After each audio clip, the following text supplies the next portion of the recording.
जी हार हो जाती है, किसी ने कहने हार हो जाती है जब मान लिया जाता है, और जीत होती है जब ठान लिया जाता है। हम ठान के आए हैं, हटेंगे नहीं यहाँ से, मर जाएंगे मिट जाएंगे, जाएंगे नहीं। 2 महीने से हो गए हैं, 70 से ज्यादा किसान शहीद हो गए हैं। मैंने बोला जमीनें दाव पे लगी है भाई साहब, रोजी रोटी है ना, जाके क्या करेंगे, वो बिकने जा रही है।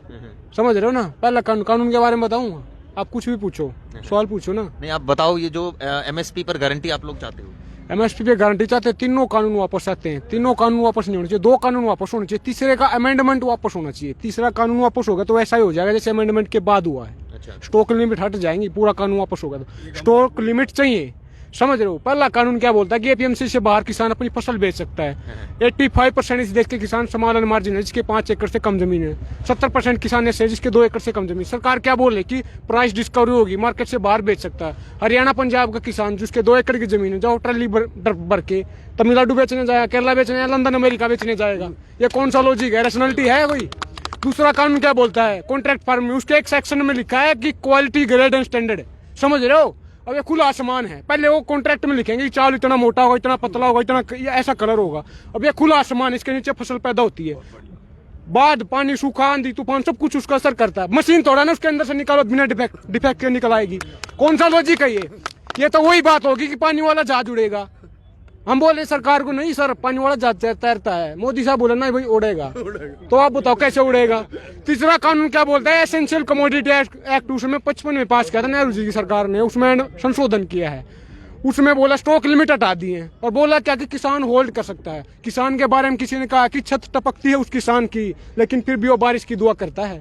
उसके सिर पे छत नहीं है, उस फसल के स्टोर करने के लिए छत कहाँ से लाएगा। कौन सा लॉजिक है ये, बकवास कर रहे हैं ना। स्टोर करेंगे पूंजीपति, नौलथा पानीपत में गोडाउन बनाया अडानी साहब, तो वो होल्ड करेंगे 20 रुपए में प्याज करके 200-300 रुपए किलो में बेचेंगे। बकवास कर रहे हैं। हम क्या बोल रहे हैं कि सुप्रीम कोर्ट कमेटी बना रही है। आप ये बताओ जुडिशरी क्या होती है, उसका काम होता है जुडिशरी बोलना जज करना। लॉ मेकिंग प्रोसेस किसका होता है, पार्लियामेंट का, MLMP का, लेजिस्लेशन का। सुप्रीम कोर्ट कानून बनाएगी, कमेटी बनाए, तो सरकार का क्या काम। हमारे बीच में कौन है, विकास के बीच में बोला था नहीं विकास होगा, हमारे विकास के बीच में सरकार है। वोट दे के उसको वोट बनाते हैं। तो अगर वो कानून नहीं बना रही, सुप्रीम कोर्ट बना रही है कमेटी, तो सरकार क्या करिए, हटाओ बीच से। वो बोल रहे ना APMC में खामियां हैं, इसमें करप्शन है ज्यादा, इसमें ज्यादा टैक्स लगाते हैं, आड़ती और मिडलमैन खा रहे हैं। अब ये बताइए आप मुझे, ट्रांसपेरेंसी इंटरनेशनल की रिपोर्ट आती है, वो बोलते हैं कि 83% पुलिस वाले करप्ट हैं। तो क्या पुलिस वालों को हटा दें, उसमें खामियां है ना। जुडिशरी में 3.5 करोड़ केस पेंडिंग है, क्या उसको हटा दें जुडिशरी को। बकवास कर रहे हैं। हम क्या बोल रहे हैं, कमेटी किसके लिए बन रही, बीच का रास्ते के लिए ना। हम बोल रहे हैं बीच का रास्ता चाहिए ही नहीं भाई साहब, अलग करो इनको, एक तरफ करो। हम क्या बोल रहे हैं कि एक गिलास जहर का, ये कानून जहर है। सरकार क्या बोल रही है कि 2-3 चम्मच निकाल देंगे, अमेंडमेंट बोल रहे हैं ना। अब आप ये बताओ, 1 चम्मच हो, 1 गिलास हो, 1 बाल्टी हो, जहर तो जहर होता है। थोड़ा खाओगे, घना खाओगे, डेथ होगी। ये डेथ वारंट है हमारे लिए। ये हमारी लाइव एंड लाइवलीहुड पे अटैक है, ओवर अटैक है, सीधा अटैक है। ये छुपा के नहीं करे, खुला। देश के 70% किसान देश के लिए बोझ हैं। पूंजीपति कौन है, कारखाने कौन लगाता है। 1000 होंगे, 2000 होंगे, ये 70% पॉपुलेशन, 100 करोड़ लोग तो बोझ हैं, और वो 2000 आदमी के लिए फायदेमंद है। ये बकवास कर रहे हैं भाई साहब। चोर इकट्ठे हो रहे हैं ना, हमारी बात क्यों नहीं सुनी। गवर्नमेंट क्या होती है, मिर्जा गालिब ने कहा था कि चमन में इख्तिलाफ के रंगो बू से बात बनती है। हम ही हम है तो क्या हम है, तुम ही तुम हो तो क्या तुम हो। डेमोक्रेसी क्या होती है, peoples government of the people, by the people, for the people. This was said by Abraham Lincoln. आज क्या हो रहा है, government of the capitalist, by the capitalist, for the capitalist. उद्योगपतियों के लिए सब कुछ हो रहा है भाई साहब। ओक्स 1991 में इकोनॉमी को खोला था LPG के थ्रू। क्या बोला था कि बाहर की कंपनियां आएंगी, इन्वेस्टमेंट आएगा, नौकरियां मिलेगा, ग्रोथ होगी। ऑक्सफैम की रिपोर्ट आती है, वो बोलती है कि देश के 1% के पास देश का 60% धन है, देश के 10% के पास देश का 90% धन। हम कहाँ हैं, हम कारखाने लगाएंगे, इंडस्ट्रिया लगाएंगे। हमारे लिए खोला था ना। हमारा बच्चा B.Tech करके आता, 10,000 रुपए की नौकरी मिलती, 10,000 में कपड़ा नहीं आ रहा यार। कंपनियां लगाएंगे, जमीनें हमारी खरीद के बेच के, ये वहाँ पे सारी जमीन इकट्ठे कर कंपनियां लगाएंगे, फार्म हाउस बनाएंगे, 10,000 की नौकरी मिलेगी। फिर झुग्गी झोपड़ियों में रहेंगे, फिर बोले पोल्यूशन हो रहा है, अर्बनाइजेशन है भाई साहब, कंजेशन है, ह्यूमन कंडीशन है, नौकरियां नहीं है, प्रॉब्लम है, बाहर जाओ। गांधी जी ने किसकी बात की थी, ग्राम स्वराज की। ग्राम स्वराज क्या था, कॉटेज इंडस्ट्री, गांव में जहाँ पे रह रहे हैं ना वहीं पे काम मिलो। चाइना कैसे डेवलप हुआ है, 1976 में डैन जाओपिंग हुआ का वो था राष्ट्रपति, वो पॉलिसी लेकर आता एक जायंट लीप फॉरवर्ड। उसने क्या बोला था, घर के अपने पिछवाड़े बैकयार्ड में एक छोटे छोटे वो लगाओ, कारखाने लगाओ, मतलब कोई हाथ का काम कोई भी करो, छोटी इंडस्ट्री लगाओ। उसका कारण आज जब USA को सबको टक्कर दे रहा चाइना, 14 ट्रिलियन की इकोनॉमी है, यूएसए की 24 ट्रिलियन की, इंडिया की पौने तीन ट्रिलियन। समझ रहे हो कहाँ है? आजादी के टाइम इंडिया की इकोनॉमी में जीडीपी का पार्ट था 60%, एग्रीकल्चर का पार्ट जीडीपी में, आज कितना 15% है।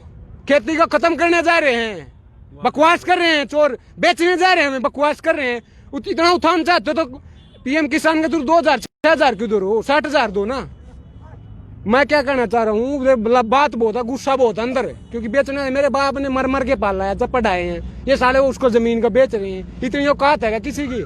मर जाएंगे बोला ना, ठान के आए हैं, मर जाएंगे मिट जाएंगे, जाएंगे नहीं। डिवाइड एंड रूल पे हरियाणा में, जैसे मैं हरियाणा से हूँ, वहाँ पे एसवाइल का मुद्दा उठा रहे हैं। अब ये बताइए पानी किस लिए चलता है? जमीन के लिए चाहिए ना एसवाइल का। जमीन बिक रही है, डूब के मरना पानी में। बोलो, आतंकवादी खालिस्तानी बोल रहे हैं, होम मिनिस्ट्री क्या कर रही है? उसके पास रहा है ना, ये आईबी है, आर्मी है, दिल्ली पुलिस होम मिनिस्ट्री के अंडर आती है। एक्शन लेना, कार्रवाई करे, मारे, गोली निकाले, कौन आतंकवादी है? अगर हम आतंकवादी हैं तो देश का 70% किसान डायरेक्टली इनडायरेक्टली एग्रीकल्चर पर डिपेंड है, तो 70% है तो आतंकवादी हो गए ना। ये बकवास कर रहे हैं। 60 के डिकेड से पहले, तीसरी बात थी, 60 के डिकेड से पहले इंडिया इंपोर्ट करता था फूड सिक्योरिटी में, इंडिपेंडेंट नहीं था, भूखे मरते थे। 1965 में लाल बहादुर शास्त्री जी नारा दिया, जय जवान जय किसान। Green revolution Haryana, Punjab, western UP के लोगों ने जमीन को सींचा मन से। आज जो बफर स्टॉक के 9 महीना जितना मिनिमम होना चाहिए हमारे खाने के लिए, उसका दुगुना हो चुका है, 40 मिलियन टन का। इन आतंकवादियों की वजह से हम आतंकवादी हैं, बकवास कर रहे हैं। आतंकवादी बताऊं कौन है? एडीआर की रिपोर्ट बताती है, उसमें 43% पार्लियामेंट में क्रिमिनल बैठे हैं। एसोसिएशन फॉर डेमोक्रेटिक रिफॉर्म की रिपोर्ट बताती है, संगार चिम्मा जैसे रेपिस्ट, साधु विप्रज्ञा जैसे रेपी वो बैठे हैं आतंकवादी। आतंकवादी वो है 2008 में मालेगांव ब्लास्ट केस हुआ था, उसकी अक्यूज्ड है मेन। आतंकवाद के चार्ज है। रुक जाओ अंकल, रुक जाओ। 2008 मालेगांव ब्लास्ट केस हुआ था, उसकी मेन अक्यूज्ड है, तो आतंकवाद के चार्ज है। आतंकवादी कौन है? वो है गोडसे जिंदाबाद के नारे लगाती है। कौन था गोडसे, पता है कोई? ये बकवास कर रहे हैं। तो देखिए, नहीं, डिवाइड एंड रूल पे मैं कुछ बोलना चाहूंगा, खत्म भी करूंगा, क्योंकि भगत सिंह की बात ना हो, ये खत्म नहीं हो सकती। भगत सिंह की कौम है। डिवाइड एंड रूल पे पहले बोलना चाहूंगा कि बांट दिया इस धरती को, क्या चांद सितारों का होगा? नदियों के कुछ नाम लिखे, बहती धारों का क्या होगा? शिव की गंगा भी पानी है, बे जमजम भी पानी है, मुल्ला भी पिए, पंडित भी पिए, पानी का मतलब क्या होगा? उन फिरका परस्तों से पूछो, क्या सूरज अलग बनाओगे? एक ही हो, मैं सांसें सबकी क्या हो? अभी नहीं बनाओगे। नस्लों का जो करे बंटवारा, नस्लों का जो करे बंटवारा है, बकाम का डोंगी है। क्या खुदा ने मंदिर तोड़ी थी या राम ने मस्जिद तोड़ी है? क्या कर रहे हैं? ये बकवास कर रहे हैं। मंदिर यहाँ पर किस तरह से जो अपने विचार रखे, और बहुत ही नौजवान है। आपकी उम्र कितनी होगी? 25 साल है। 25 साल की उम्र है, और आप देखिए इनकी स्टडी कितनी है, इनका रिसर्च कितना है। ये सबसे बड़ी बात है कि इन्होंने जो जिस तरह से प्लेस किया, और यहाँ तमाम जितने भी लोग थे, हम सब शायद सुनने को मजबूर हो गए इनकी बातों को। मैं एक बार खत्म कर दूं अपनी बात को, क्योंकि भगत सिंह की बात, भगत सिंह की कौम है ना ये। भगत सिंह की बगैर बात ना और बात को खत्म ऐसा हो नहीं सकता। पीयूष मिश्रा ने कहा कि वो काम भला का काम हुआ जिसमें चंद्रशेखर आजाद ना हो, वो इश्क भला का इसको जिसमें भगत सिंह की याद ना हो। भगत सिंह की याद ना हो और हम काम खत्म कर दे, ऐसा नहीं हो सकता। भगत सिंह ने कहा था कि लिख रहा हूं अंजाम जिसका कल आ जाएगा, मेरे खून का एक एक कतरा इंकलाब लाएगा, इंकलाब आएगा। जोर से बोलना है, क्योंकि उसी भगत सिंह ने कहा था कि गूंगे बहरों को सुनाने के लिए धमाका जरूरी होता है। ये जुबान धमाका, पार्लियामेंट तक आवाज जानी चाहिए। इंकलाब जिंदाबाद, इंकलाब जिंदाबाद, इंकलाब जिंदाबाद, इंकलाब जिंदाबाद, इंकलाब जिंदाबाद। आपने देखा किस तरह से, आप रुकिएगा भी, हाँ मैं बात करूंगा आपसे। आपने देखा किस तरह से यहाँ पर लगातार जो है, जो मेरे फेसबुक पेज पर यहाँ अपने विचार व्यक्त किए, और तमाम, मैं एक बार तस्वीर दिखाना चाहूंगा यहाँ की। आप देखिए, मेरे कैमरामैन वाहिद बेग दिखा रहे हैं किस तरह से पूरा जो यहाँ पर सब किसान भाई बैठे हुए हैं।